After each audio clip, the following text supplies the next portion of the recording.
সুপ্রিয় দর্শক, অভিনন্দন আমার সিলেট24.com-এর সুপ্রিয় দর্শক, আপনারা দেখতে পাচ্ছেন দুইজন আসামি পুলিশের মধ্যখানে উপস্থিত। তাদেরকে একটি হত্যা মামলায় গ্রেপ্তার করেছে শ্রীমঙ্গল থানা পুলিশ।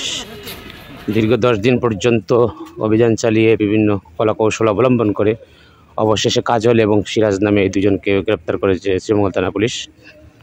এটিতে নেতৃত্ব দিয়েছেন শ্রীমঙ্গল থানার ওসি আমিনুল ইসলাম সেলিম এবং এসআই মহিবুর রহমান এবং এসআই অলক সহ পুলিশের একটি দল, যেটিতে সম্পূর্ণ বুদ্ধি পরামর্শ দিয়ে সহযোগিতা করেছেন এসপি স্বয়ং নিজে এবং এসপি আনিসুর রহমান। আমরা এ ব্যাপারে বিস্তারিত শুনছি এবং আমরা দেখব যে তাদেরকে গ্রেপ্তার নিয়ে কী বলছেন আমাদের police super MKH Jahangir Hossain এবং এই সময় রয়েছেন পুলিশের অন্যান্য ঊর্ধ্বতন কর্তৃপক্ষ। আমরা এই ব্যাপারে বিস্তারিত শোনার জন্য চেষ্টা করব এবং আপনাদেরকে শোনানোর চেষ্টা করব। এই সামগ্রীগুলো হচ্ছে ব্যাগ, গামছা এবং একটি বাটন ফোন। এগুলো হত্যাকাণ্ডের সাথে জড়িত ছিল এবং একটি মোটরসাইকেল উদ্ধার করা হয়েছে, যেটি আমরা একটু পরে আপনাদেরকে দেখাচ্ছি পরবর্তী ভিডিওতে, অথবা এই ভিডিওর শেষাংশ দেখছেন।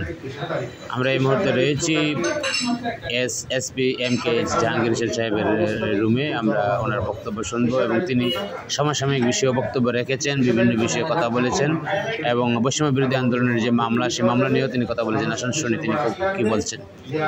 আমরা যেমন সহযোগিতা পাবো, আপনারা যদি সংবাদ পরিবেশন করতে সুবিধা পাবেন।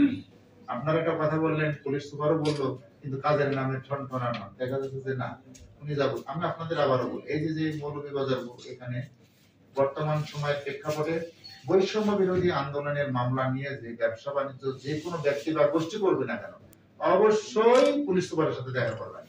এখানে একজন মানুষ অ্যারেস্ট হতে পারে, সন্দিগ্ধ হয়ে তাকে আটক করা হতে পারে, কিন্তু উক্ত ব্যক্তিকে কেউ বাদ দেওয়ার কথা বলে কোনো পুলিশ কোনো ব্যক্তি যদি কোন রকম অর্থ লেনদেন করে, আমরা তার ভিতরে বিরুদ্ধে আইনগত ব্যবস্থা নেব এবং নিশ্চিত থাকেন যে ব্যক্তি জড়িত নয়, যে গোষ্ঠী জড়িত নয়, তার যদি সম্পৃক্ততা না থাকে, তাকে কখনো এই মামলায় তাকে অন্তর্ভুক্ত করা হবে। এই জায়গায় একটা কথা আছে, যারা মামলার আসামি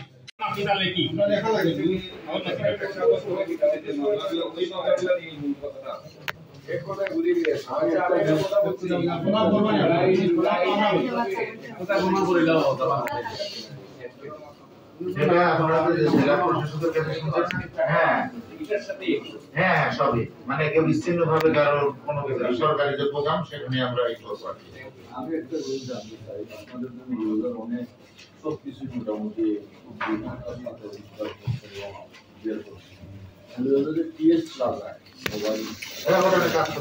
ওটা বলতে ওরা কাজ করতে, ওরা দেখবেন যে সব ধরে নিয়ে আসবো আর কি, খুব তাড়াতাড়ি প্রক্রিয়া বলে কাজ করতে না, পেশার বলতে পেশারের ওরা কাজ হবে।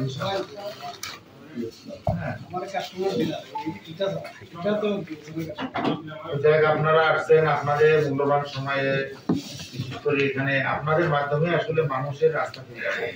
আমরা যতই কাজ করি না কেন, পুলিশ যাই কিছু করুক, আপনাদের লেখনের মাধ্যমে, আপনাদের প্রচারের মাধ্যমে কিন্তু মানুষের কিন্তু রাস্তাটা ফিরে আসবে। তো যাই আসার জন্য সব এখানে জেলা পুলিশের পক্ষ থেকে আপনাদেরকে আবারও ধন্যবাদ জানাই। না এখানে কাজ বলতে আপনারা যদি ওনাদের বিশিষ্ট পরিবার আছে তো তাদের সঙ্গে কলেজে যেতে, যে সময় কলেজে যাইতো ওই সময় বাইক নিয়ে যাইতো। টাকাটা পাই কোথায়? আপনার ছেলে যে 200 টাকা ঘন্টা নেয়, এই টাকাটা করতে গেছে আমার থেকে 100 টাকা বলতে নিত, আর আমি যে সব খরচের টাকা দিতাম এইখান থেকে কলেজের থেকে, কলেজে তো যাইতে অনেক দূর, শ্রীমঙ্গল কমলগঞ্জ কলেজ। প্রতিদিন কি সে বাইকটা ভাড়া নিত? না প্রতিদিন না, প্রতিদিন নিত না। যদি আপনি কলেজে যাইতো তখন গিয়া আপনার বাইকটা একটা ভাড়া নিত, তখন আমিও মামারে বলতো যে মামা আমার কিছুটা টাকা দিন। হ্যাঁ, তা আমিও পকেটে থাকলে আমি 200-300 টাকা নিতাম। হ্যাঁ, দিলাম যাও।